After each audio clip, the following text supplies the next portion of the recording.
Welcome to Casa de Batiste. My name is Richard Jean Batiste, and this is my beautiful wife, Zenaida Batiste. It is our honor and our privilege to invite you to celebrate with us God's good blessings. Zenaida and I met online, a service called Christian Mingle, and she winked at me and I responded, and it just went from there. We communicated on the phone many nights, many hours, even though she was here in North Carolina and I was there in California. But we hit it off, and I came out here to North Carolina to meet her family and to ask her oldest son for her hand in marriage, and everything's been good. Thankfully, my son invited him and said, "Welcome to the family." And we got married on July 31st, 2015. And our Bible verse was Ecclesiastes 4:12, which is one may be easily defeated, two can defend themselves better, and three can stand and resist. And so it's always, putting God first. And for Sonetta and I, God is always first. And our wedding vow is God, you, and I. He has allowed us to embrace that. And if we don't have God in the midst of our relationship, if we don't have God in the midst of everything we do, then we have nothing. So even when the situations are rough and tough, we know just to go and embrace His presence and say, guide us. When I first met my husband, one of his favorite books was the book of Job. As you know, Job is been blessed, but there's something about Job. He was abundantly blessed. He had it all. Sometimes when we have it all, we sink into our comfort mode.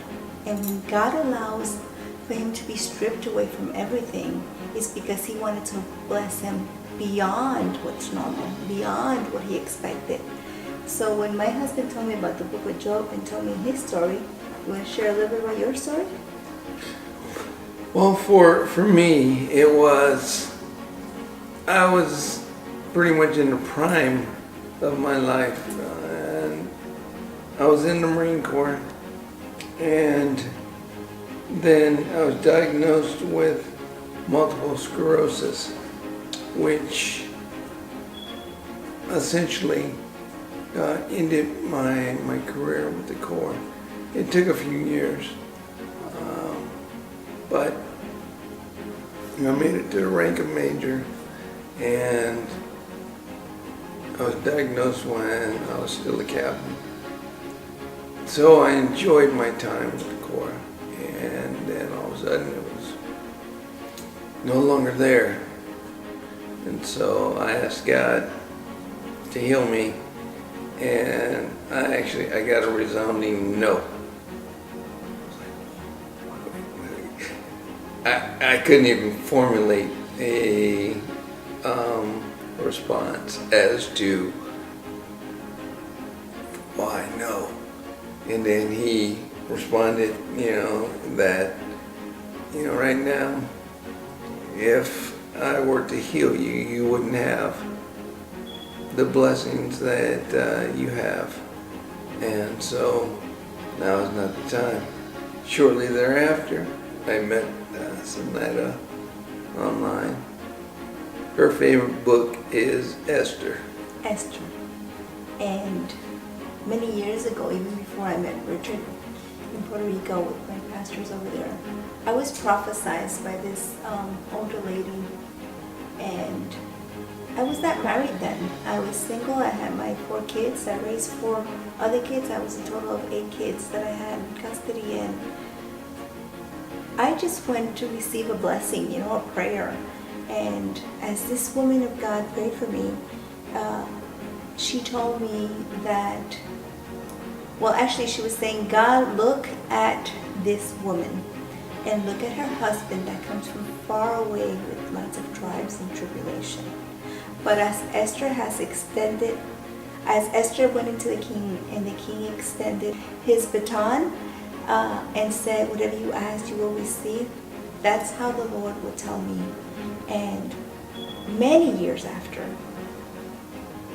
I met Richard, and even though I didn't understand it and I didn't grasp it at the time, God revealed to me that's what he was talking about, you know. He would take us beyond our comfort zone. He would take us beyond any expectations, and he will make his word path to life. He would make it vivid in our life, and he blessed me with Richard Batiste.